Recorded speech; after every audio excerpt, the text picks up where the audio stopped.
Nothing is wrong with you. If one, your business is not growing fast enough, there's nothing wrong with you. No. Number two, if your business is not making more money, there's nothing wrong with you. It's just you haven't understood the concept of leverage. You're just doing what you thought you were supposed to do.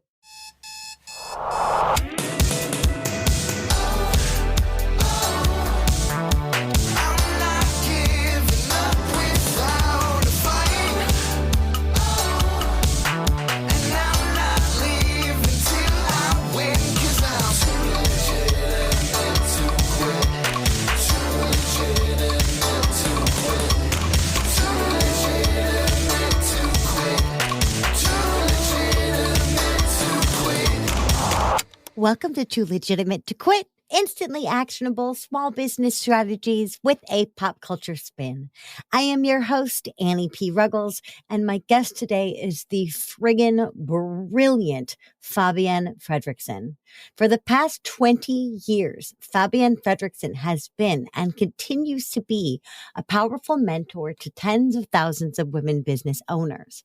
She is the founder of boldheart.com and the Leveraged Business Program, which is based on close to 15 years of generating multiple seven figures annually with small children at home. And while she takes, get this, y'all, 14 to 16 weeks of unplugged vacation each year. Most importantly, the program covers the techniques and mindset that she teaches that helps her members earn tens of millions of dollars collectively each year while they continue to scale and grow their businesses as well as their time off.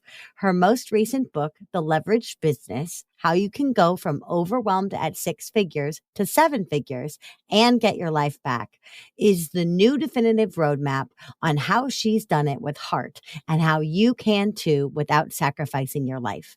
It has already become the refreshing new step-by-step formula for business owners who want to scale their business to 1 million. I mean, that would be nice. Increase their personal income, stop working evenings and weekends, and actually enjoy their vacations without bringing a laptop. You can find her at boldheart.com. All the way over in France. I think this is our first French episode, listeners. I'm not sure. I'll have to double check, but I'm pretty sure if it's not the first French episode, it's the second French episode. And I have Fabienne Fredrickson here with me today, who I get to ask this question. What do small business owners need to focus on this week? One word, leverage. Uh-oh. Leverage. All right. You and your big, fancy, scary sounding corporate words. What is leverage and why should I not be terrified of it? Okay. Leverage is usually not used in business. It's usually used in investing, in other people's money and stuff like that. I do not use it that way. The definition of leverage is small effort, big results. Ooh, now that I love. Leverage sounds scary, but small effort, big results. Now you're singing my song. Tell me more. I'm a Leo. And the reason I share that is because I realized, obviously the Leo is the lion. And I realized recently that lions sleep a lot. True. They sleep all day. Yeah. But when needed, they pounce, they make things happen, huge impact, and then they can rest for a lot of time. That's a cat thing. That's like my cat. Is like my cat will sleep all day.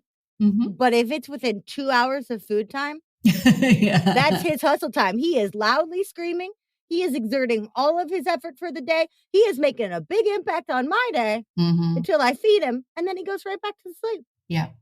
I share this with you, Annie, because there is this insidious way that we show up in business where we work all day long.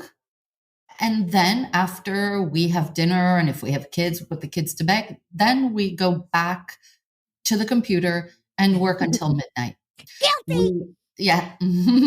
We work on evenings, weekends. If we take vacations, we bring the laptop with us. I know these are unwritten times, but let's remember when we did take lots of vacations. Oh, I did it then even worse. I was even worse back then, tethered to my phone, tethered to my laptop. That is not the way to run a business.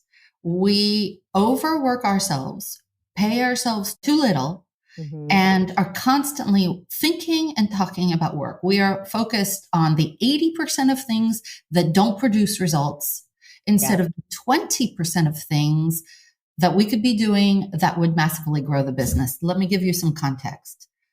I've been in business for 21 years. I'm a business coach. I've worked with tens of thousands of women in business. Literally, collectively, they make a lot of money. Great men too. The way to grow, I've been at multiple seven figures now for 13 years. Heck yes. Hold on, I got to ring my sales bell for that. I only share that because I started off working all those hours, working on stuff that doesn't grow your business.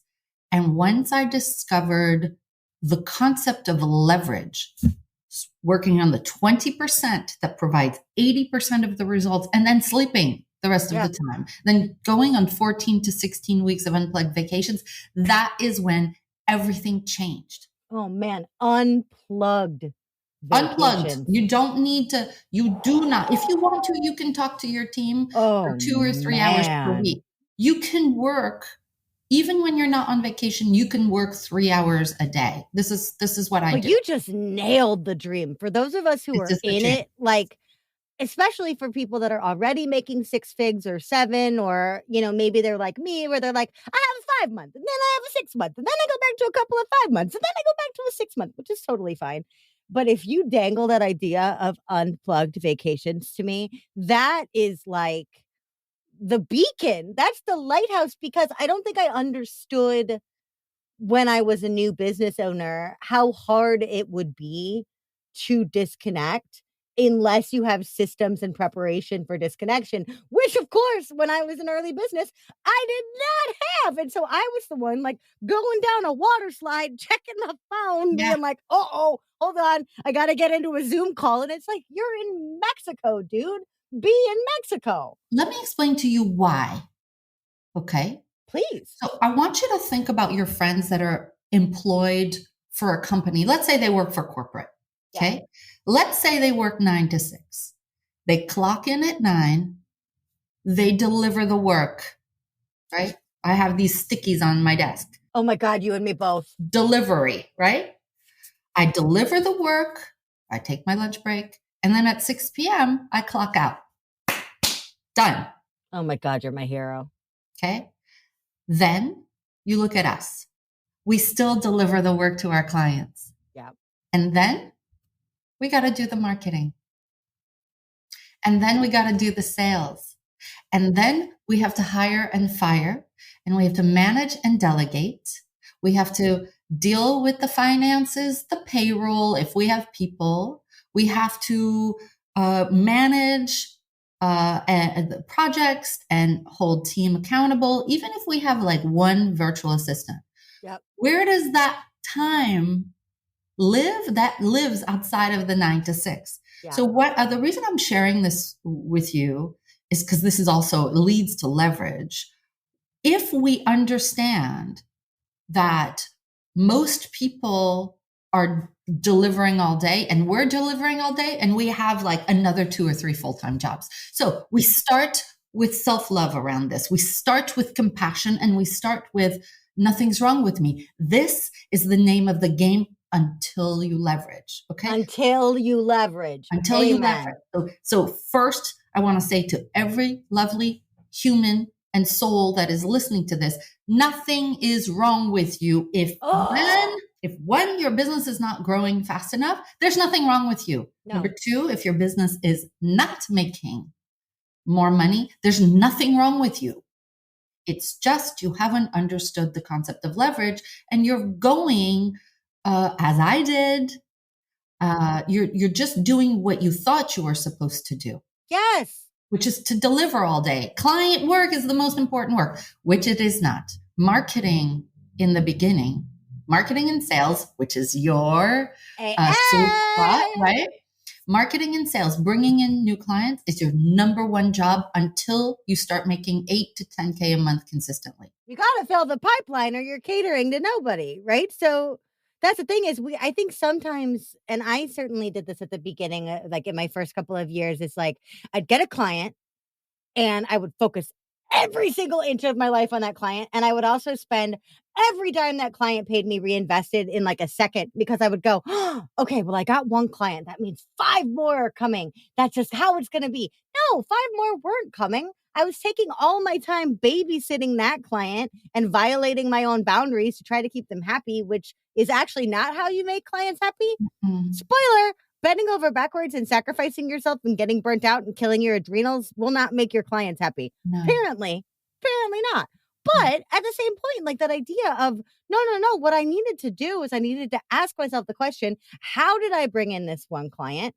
How did I find them? How did they find me? What connected? How do I double down on that so I go and get more? Not let me basically babysit these people's children from a distance and also like clean their whole house. I teach sales. That's not my job, right? Mm-hmm. But number one of the things that you did, and I want to kiss you about, and it was just hysterical because we were talking about in our little pre-chat that somebody came up after a speech and said that they wanted to lick your face. Your speech was so good. Well, I'm going to go 10% less weird than that. And I'm going to threaten to kiss you with consent because we are the show of entrepreneurship reality.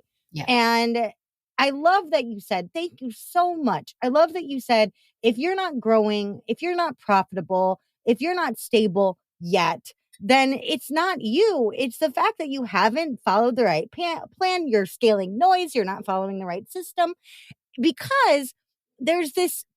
We've talked about this on the show many, many times, but there's this extreme reverse stigma around entrepreneurship that it's remarkably easy, that it's the easiest and most liberating thing you could possibly do, that you quit your job and in 4 seconds and Tim Ferriss's 4 days and Chris Gallibo's $100, we're all going to be rich. And it's like, well, hold on. Then I get into this shit and I'm like, wow, this is incredible. I must not be cut out for this.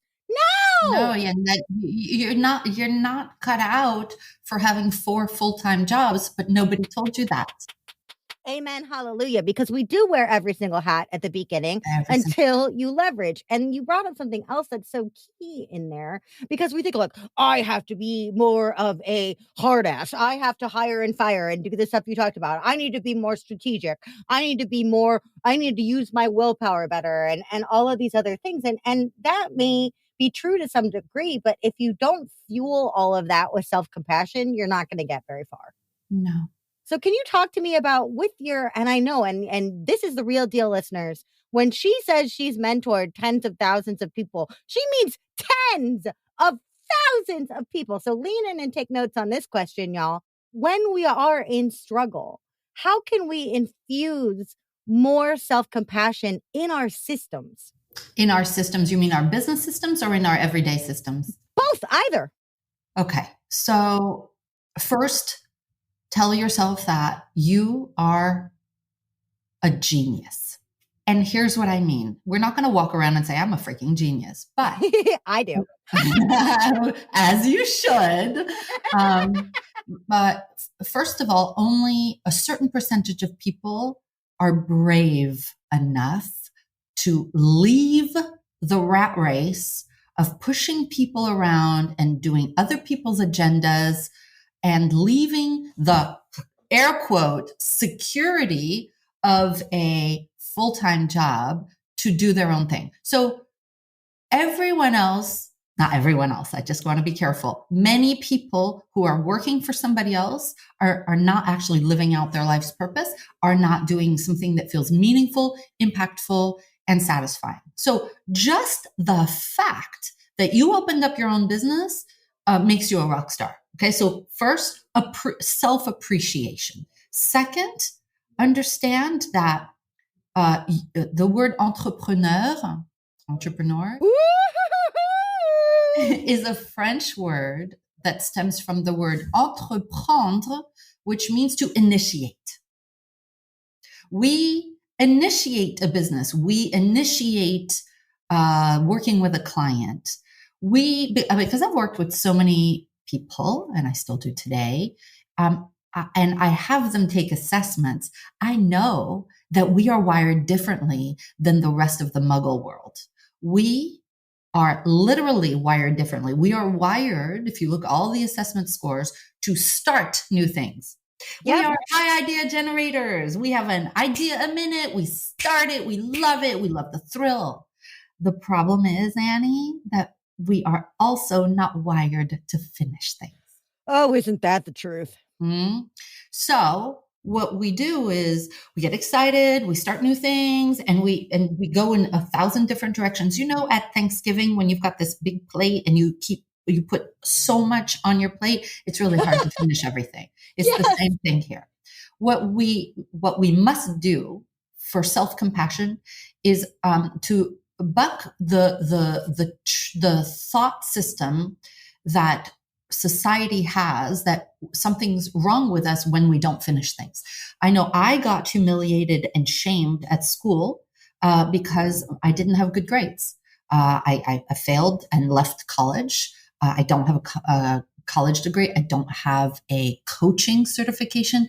Honestly, I didn't need it. I filled my practice before I did, and whatever. Somebody could judge me for all of that. But I'm going to appreciate the fact that, and I want you to appreciate the fact as you're listening to this, that very few people would have the courage to step away from the pack. Very few people would have the courage to do something that it means a lot to us, and to really take on all this work, this risk. Other people just don't care. They don't have to worry about keeping the lights on and paying. We take on that burden. So the compassion is, I know I'm wired as a high idea generator, and I also know and appreciate that it is a fact that I don't finish things, but I'm going to get structure for my nature. Oh, structure for your Structure nature. for your nature. Naturally, you are finished. You're not a finisher. Okay, you could beat yourself up, or you could say, this is who I am, and I can't change it. And I can either beat myself up and feel like SHIT all day, or I can just get my needs met. And my needs are, I need somebody to hold me accountable. I need somebody to tell me what to do. I need somebody to help me finish what I start and keep me organized. And if you can find people like that, I provide an organization like that. It's called Bold Heart. Look it up, y'all. Look it up. If you can find a team member to give you direction, give you examples, hold you accountable, help you finish, where somebody you can delegate all the stuff that you're not good at, so you stay in your genius zone, or as we call it in Bold Heart, your unique brilliance. You will end up making so much more money. So self-acceptance, self-compassion for how you're wired. Don't try to go against the grain and be what the schooling system wants you to be, which is a factory worker. Yeah. Somebody who works the line. You're never going to be like that. Heck no, I'm unemployable at this point. I'm completely unemployable. If I mean, I talk about in my book. God, I'm a hard worker. So that was always true, Yeah. right? But I am obnoxious in more ways than one. And if I tried to go back into the workforce now, oh my God. It would be a slow death. It would be a slow death because it would strip away stuff I've worked for in pieces. Now, I would be remiss if I didn't point out the title of your next book that you just said, which is Structure for Your Nature. Mm-hmm. Great book title. Mm-hmm. Woo, next book. But I think that's so key because when I was first doing this, or when I was coming out of having been in software as the director of marketing and sales, and this very startup-y whatever that had very little structure, but more structure than none. And when I made the transition to being back out on my own again, I tried really hard to sort of bridle myself into this very strict work pattern where I sit and I do all these things. I work in energetic bursts. I just do. I love naps. I take a lot of naps. I love to start my workday early, take a big break in the middle of the day, and then go till pretty late if I can. I do a lot of the stupid TV, like let me watch my true crime stories and edit podcast transcripts at the same time because it's enjoyable to me. I could rein that in. But at the beginning, I was like, no, you will be best worker B. You are building this around yourself. Yes, I am building this around myself. And so, how do we know if we're giving ourselves too many allowances, or how do we know if we're being too hard on ourselves when it comes to our nature, or how do we know when we should lean in to the uniqueness that is us? I think it really comes down to your emotional guidance system in the sense that how do you feel? So, a quick way to ask yourself is on a scale of 1 to 10. Here's what I want you to do. I want you to write down every single thing you do in your business, from podcast, Oh God. right? It would take a long time, but let's just for fun, Yeah. write down Yeah. everything, and next to each thing, you're going to write a number on a Yum. scale of 1 to 10. 10 being full body yes. Oh my God, I love this. This is bliss, or it's fun, or it comes naturally to me and I get better and better at this. And I could do this all day long. And if asked to do it all day long for free tomorrow, I would say, you know what, I'll do that. That's a full body yes 10. And a 1 is a full body no. I wouldn't do this. I'm incompetent at this. I hate this. I would never do this for free. This makes me want to projectile vomit. Like, okay, put that on there. Okay. So if you look at all those things, there is your indication of your unique brilliance. Oh, there's that term again. I just love it. We use it a lot in our programs because who you are as a business owner, the goal, okay? And this is how you leverage. It takes a while.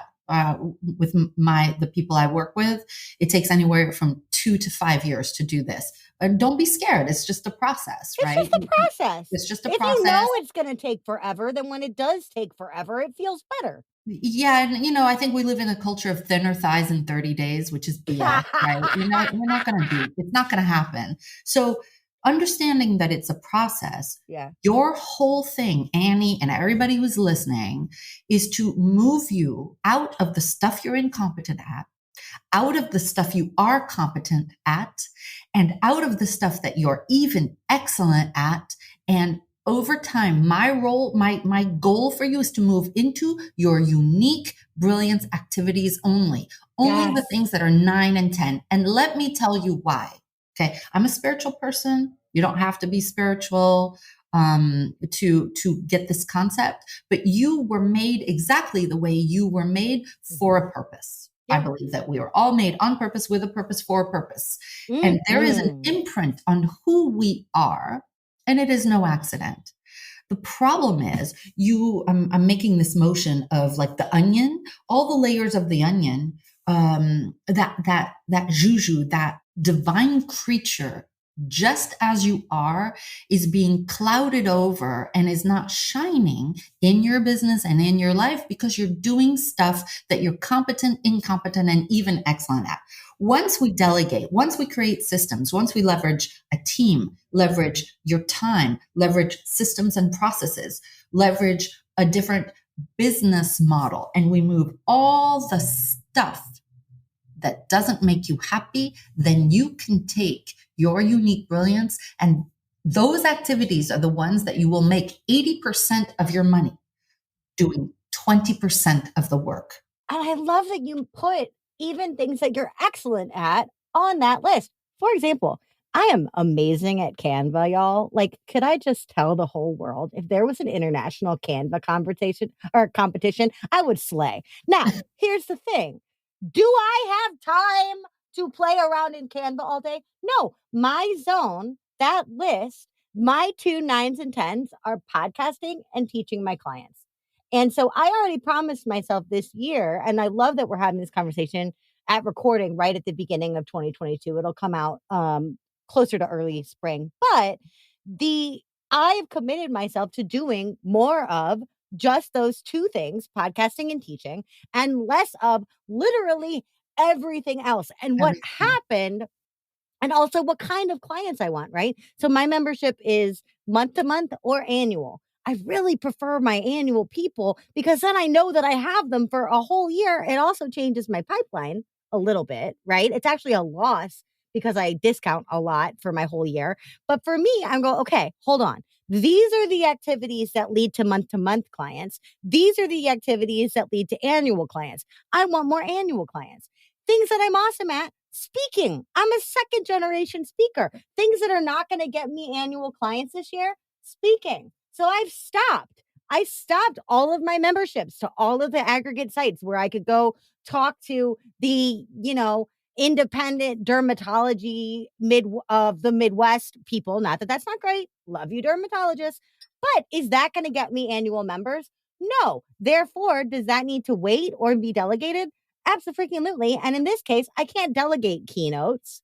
I can't send somebody in my stead. So it doesn't have to go away, but it does have to wait. So I love that you're giving us that lighthouse, that beacon of this is the chunk. Aim at this. Yes. Everything else needs to be farmed out, shipped out, or streamlined. Probably all. So, Annie, your word, if I may, you probably already have a word for this year, but my word for you would be leverage. I love it. My other word for you would be, well, actually, I'm going to take a word, two things, and create a phrase. Okay. Leverage my unique brilliance. Ooh, ooh, ooh, ooh, ooh, Okay. ooh, ooh. So here's what I want you to think about. And I'm saying this to you, but I want everybody here listening. What is your unique brilliance, and how right now you may be spending 20% of your time, 30% on your time on your unique brilliance. I want you to leverage a team, leverage your systems, everything that's in my book. I wrote a book called The Leveraged Business, you guys.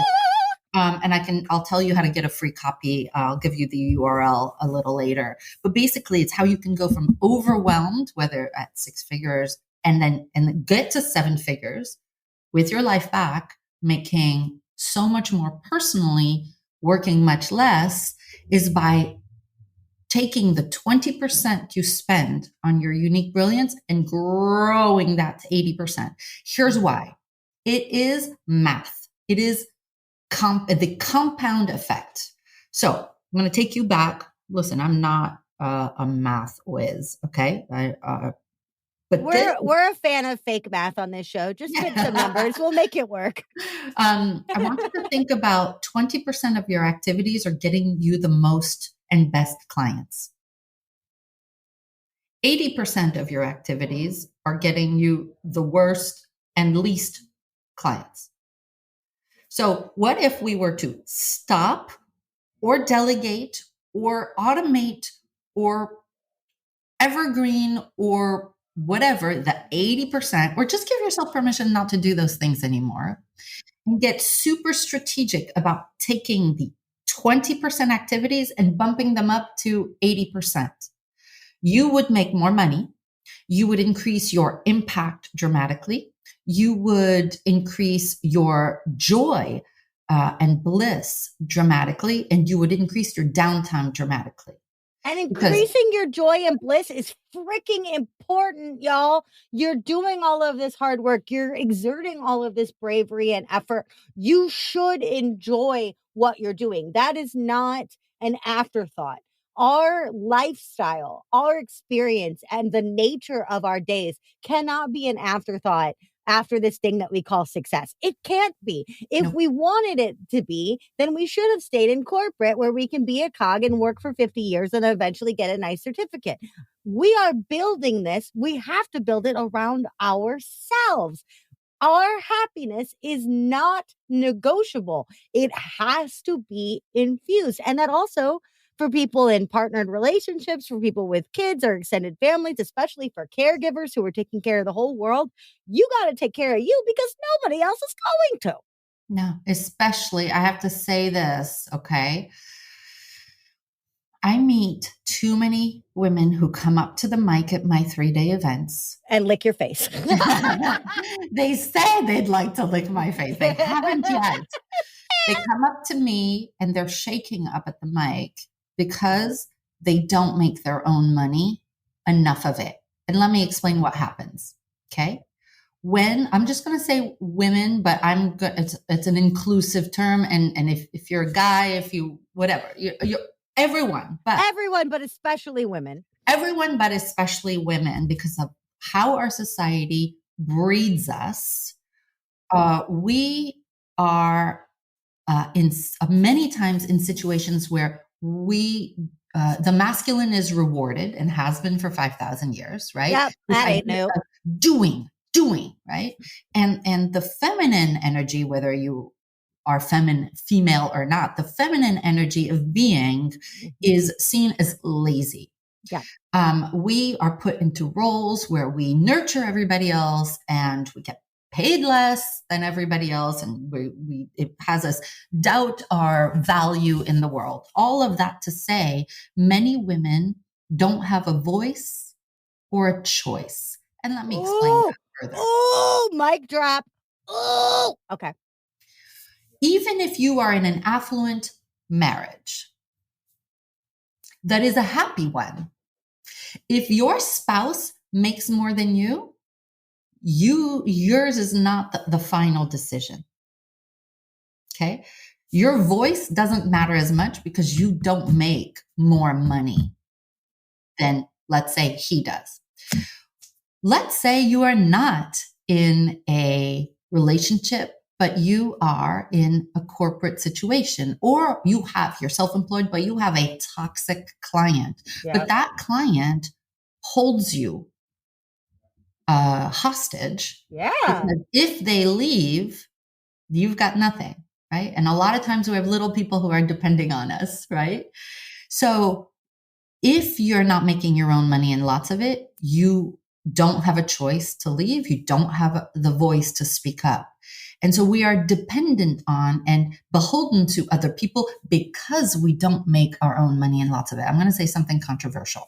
I'm married. We're about to celebrate our 20-year anniversary. I've got 3 kids, teenagers, but I don't need Derek Fredrickson. Amen. Hallelujah. I love him deeply. I choose him every single day. Yeah. I choose him again and again and again and again. But I don't need him because I make my own money and lots of God, it. So my voice that. counts. My voice counts. I weigh in on decisions. When I want to do something, we can do it. And it's a kind of not necessarily a reversal of things because he's very successful too. He helps me run my business. He has his own business as of recently on the side. We are equals. Yes. And I love that. I love that you brought that up because Ryan Ruggles is a hobbit with a really cute butt and a really great job and seemingly endless support. But especially during COVID, when my business got hit so badly, there was a long stretch of time where I was more dependent on him. And it wasn't hard on him. He was like, babe, I believe in you. You'll bounce back. You've been massively successful before. It'll happen again. You're working so hard. I'm so proud of you. Like, I'm so lucky that was his genuine like spiel, but that didn't change the fact that I felt totally useless every time it came time for the mortgage and he was paying $1 more than me. When that was happening, I was like, no, I'm not equal. I'm not pulling my own weight. And I don't have kids, but I also know for a lot of people with kids, they don't want those kids to see mom or dad or parent or whoever it may be showing up in a way that is struggling. For me, like, I watched my mom make a lot of money and my dad was quasi-retired. And so I thought, well, that's okay. I kind of grew up with this idea of like, it can be more disordered and that's fine. But now I look back and I'm like, wow, that must have been really weird and hard on my parents to have this income discrepancy. And so I love that you're not only just saying, hey, ladies, hey, dudes, hey, everybody, make your money. You're saying make money and make a lot of it. A lot of it without apology. Amen. Why do we apologize so much for our money? That's another podcast. Well, let's schedule that one.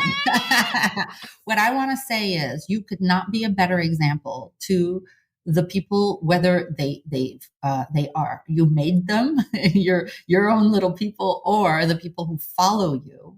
Yep. than making your own money and lots of it. Don't be a jerk about it, obviously.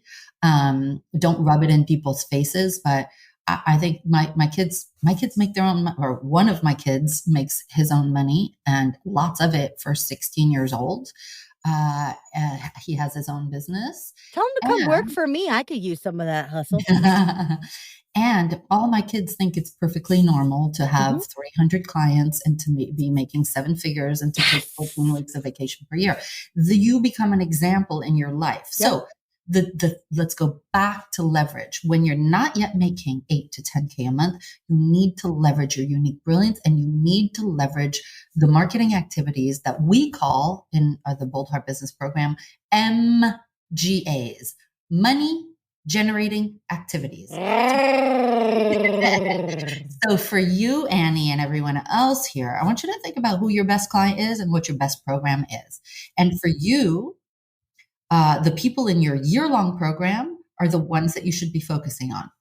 I'm not coaching you. Oh, go ahead. I'm happy. So to take this week, next week, whatever, carve out 1, 2, 3 hours and just say, where do I get my best clients?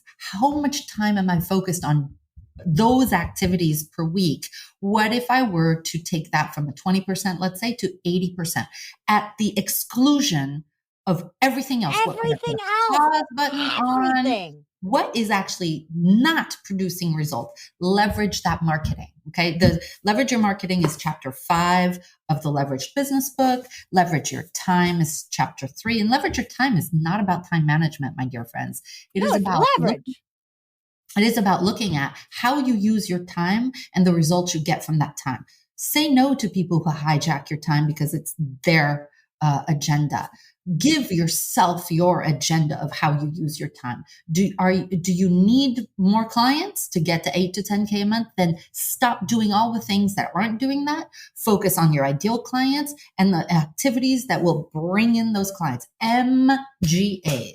Oh, I love it. When you are at 10K a month consistently, you move into the leverage era, if you will, a phase of business, which is there's no more of you to go around. You're at full practice capacity, and you need to focus on EGAs. I talk about this in the book, right? EGAs are exponential growth activities.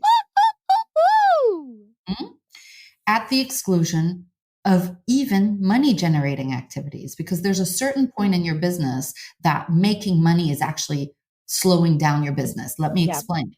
We focus so much on feeding the machine and and getting money and working on the small things that bring in the money, as opposed to taking a small step back and focusing on the exponential growth activities that will bring in the exponential growth. So it took me 8 years to write this book. 8 years. Congratulations. Sometimes I wake up in the middle of the night, Annie, I'm like, crap, I just put everything in here. There are very few secrets left of how to get to 7 figures. So I want you to all read it, because y'all get the book. Come on. Blood, sweat, and tears in this. But it got to be a point where it was like, honestly, year after year, I was at 90% of it being written. And one of the things I teach to all of our members, you don't get results from things you don't finish. Yep. There's that finish. There's that start versus finish. Right? I'm wired like you. God, right? My book is sitting at, I don't know, 20%. So the fact that yours sat at 90 for so long, I think mine's been 8 years at 20%. And it was an embarrassment because every year in our planning and strategy day with our clients, I would say, you don't get results from things you don't finish. And I was every year putting the book, until one day I said, I am going to leverage my time. And instead of working on this, that, and the other program, I stopped these 3 programs. And I used my time to finish the book, which is an exponential growth activity, in the sense that I'm super vulnerable and super straightforward. I hope that you get this book. I hope that you read the introduction and say, holy shit, that's me. Yep. And I hope that you go take the assessment, and I hope that you get the cheat sheet, and I hope that you get the video series, and I hope that you come to one of my online events if it speaks to you. This is Yep. not for everybody. And I hope that the right person one day comes and works with me. Yeah. But I'm not going to sell people into this. I'm going to keep giving and giving and giving and giving until you say, wow, she makes a lot of sense. I need structure for my nature. I need somebody to give me the strategy for the year and tell me what else not to focus on. I need somebody to talk to every 6 days. I'm here in your life every 6 days Yep. to give you the direction you need. I am here to provide accountability on a daily basis, to provide the community that you need so that you are not alone. Because when we are alone, we are in self doubt. When we are in self Oh, doubt, the law of diminishing intent sets in, yup. and all the things, all of our big plans fall through. So, Diminishing finishing, intent is a bitch, y'all. For those of you who don't know that term, it basically means the longer it takes or the longer you wait to do something, the less likely it is. This is one of the 2 days. reasons why I make everybody put their prices on their website, because the longer your client has to dig for that information, the less likely they are to hire you. Mm, So, but I think that that's so major in terms of, giving the book out and saying, I want you to have this. I want you to get there. That's an EGA that's an, earned by years of MGA, yeah, right? So what I don't want listeners to hear is, okay, what I need to do is double down on writing a book and I need to give it away for free to a million people. Yeah, maybe if you're consistently making that 8, 9, 10K a month. But until then, y'all, keep focus on focusing M. on that 20%, getting that to 80% MGA. Now, this conversation I feel like I could have for 7,000 years, but I also brought you here under a different context. And I want to be semi respectful of your time because, otherwise I'm just going to keep you all day. What the heck does any of this have to do with electronic music, Kelly Rowland, David Guetta? Like, what's going on with the dance anthems and leverage? When Love Takes Over is Oh, the such a song that good I song. used to use at my events. Oh, And it has I'm not gonna, it has so much um, relevance to being a business owner. We talked about self love and compassion.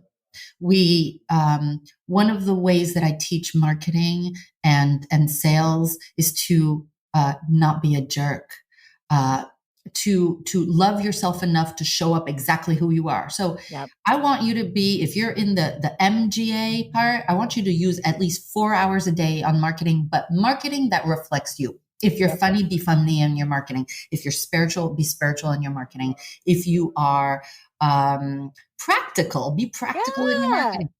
Love yourself enough to show up exactly who you are. When love takes over your marketing, you'll get leveraged results.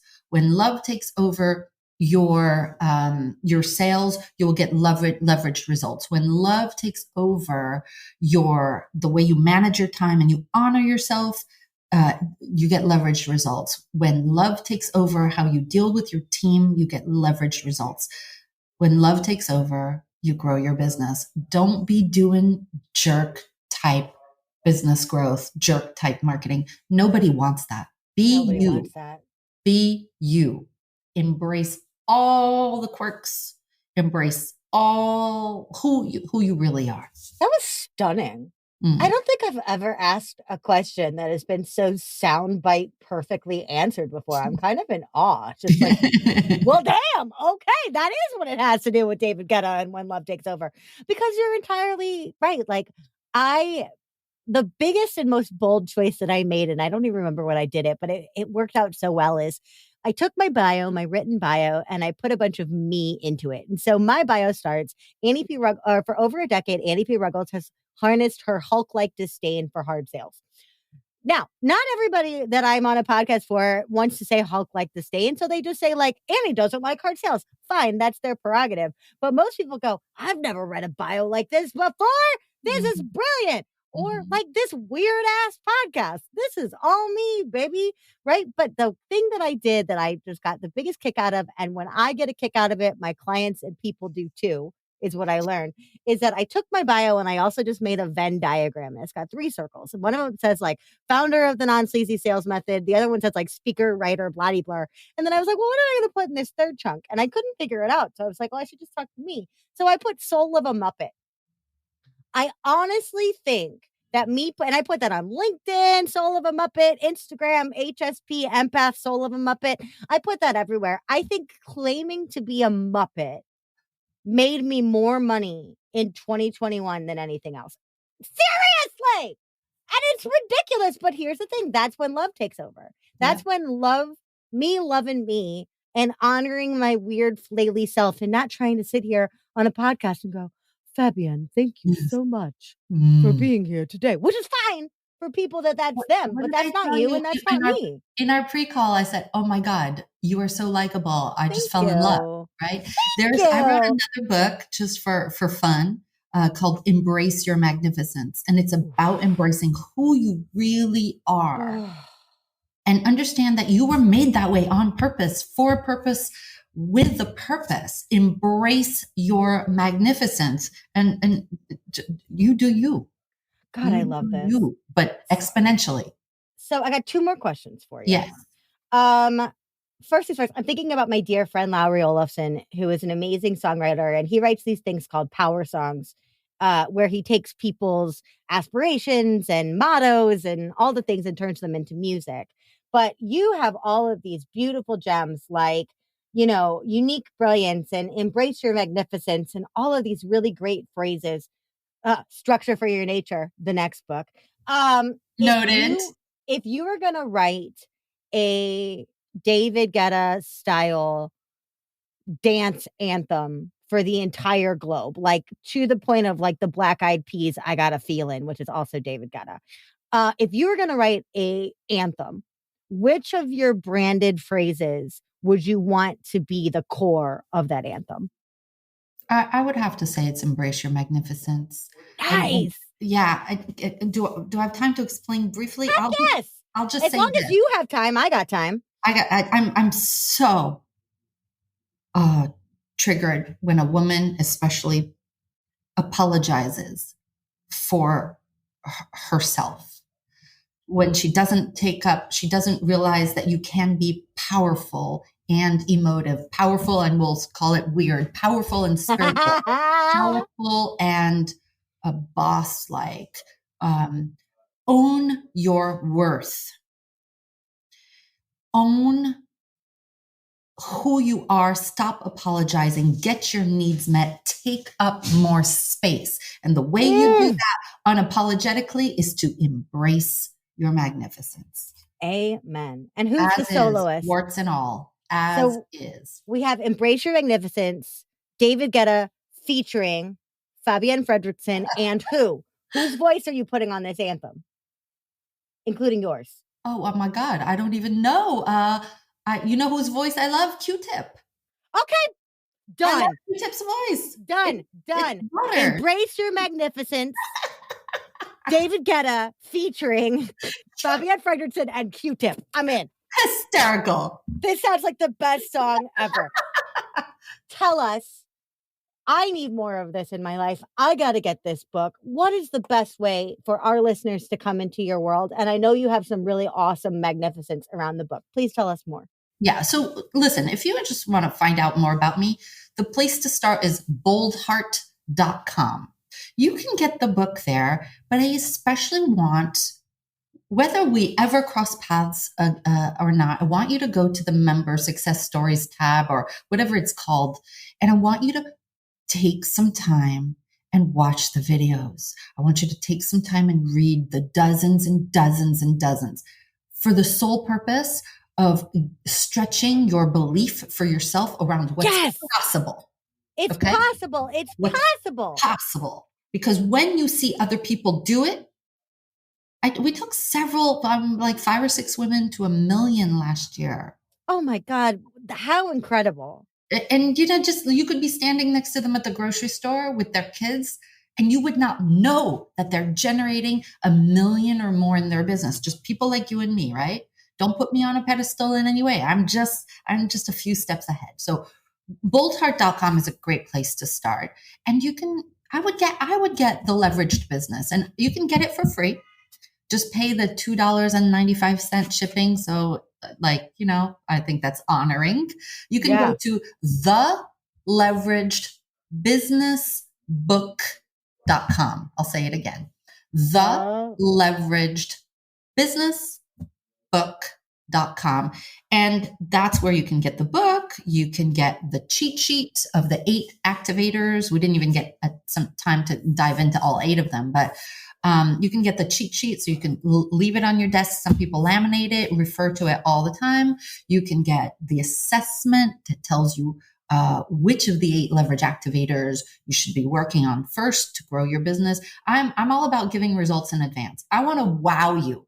I want to wow you with the free video series. I want to wow you with, holy crap, this works. And if it ever makes sense, raise your hand. Let's talk. I would oh. love to support you to make your own money, and lots of it. Well, and I'm going to be reading the book, y'all. So if you want a book club with me, let me know. Let me know what page you're on. Let me know what you're loving. I'll take the assessment with you. We can share answers. We can be accountability buddies, because I cannot wait to get my hands on this book. Fabienne, I got to have you back so we could talk about I'm in. 97,000 more things. I just I'm free love that you. week. Oh my God. Yeah, you're free that forever. I appreciate that. I want to be with you all the Oh time. my God, please do. Okay. And I, just person to person, even though they're still listening, thank you so much. I cannot wait to see where our relationship goes, because every single thing you said today, I felt in my very soul. And I want people to hear out there, the struggle is not you, the struggle is the game. So lean into that magnificence, lean into that brilliance, and get that 20 up to 80. And then we'll talk, because we'll all be making millions. Yeah. Oh, thank you so much for being here with me today, Fabienne. You are such a dream. And thanks everybody for listening. I'm so glad you could be here with us. Thank you for this honor of having you listen to my words. Y'all, I'm a dream. Well, this dream will be back in just a second with my final thought and your homework for the week.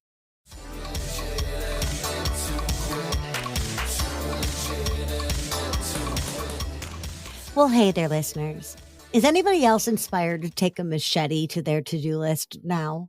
As I mentioned during the episode, I've already worked hard this year to narrow my focus to the activities that I love most and that also best serve my clients directly. I'm a hands-on girl, and yet I know there is still fluff in my schedule that can be trimmed and tasks that can be delegated. Why? Well, until today, I never thought about structuring for my nature.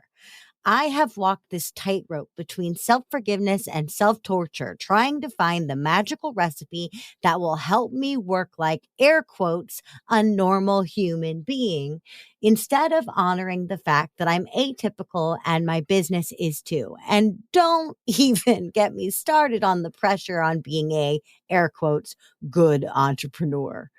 I am so soothed, delighted really by the revelation that if I stop resisting my nature, beating myself up and overthinking it all, not only will I obviously feel better, I'll get that time and energy back. What could I do, and what could you do with all that extra oomph? Well, let's find out. Our homework this week is to do exactly what Fabienne said and write down all the tasks you do in whatever a standard work week is for you. Every task, y'all. And as you write them down, I want you to pay close attention to your body and to your mental chatter. Do these tasks light you up? Do you beat yourself up? Does thinking about them make you want to take a nap? Or do you leave feeling more energized than before? Then identify the tasks that feel the absolute best in the doing, not necessarily just in the after party praise phase. Then let's keep it really simple here. I want you to pick just one task from the list and double the amount of time you spend on it this week. Yes, something will have to give in order for that to work. I recommend cutting something that ranked terribly on the very same list.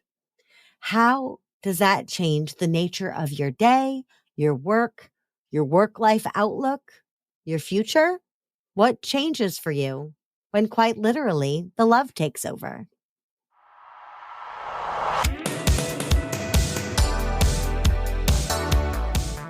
Hey, thanks for listening. Too Legitimate to Quit is brought to you by the Non-Sleazy Sales Academy and me, your host, Annie P. Ruggles. Listen, we talk a lot about marketing on this show, and that's because I fully, earnestly believe that every dime and every moment we spend marketing is totally worth it unless we turn around and sabotage ourselves at the finish by refusing to sell and sell beautifully. Why? A lot of us have a misconception of what selling actually requires of us or who it needs us to be.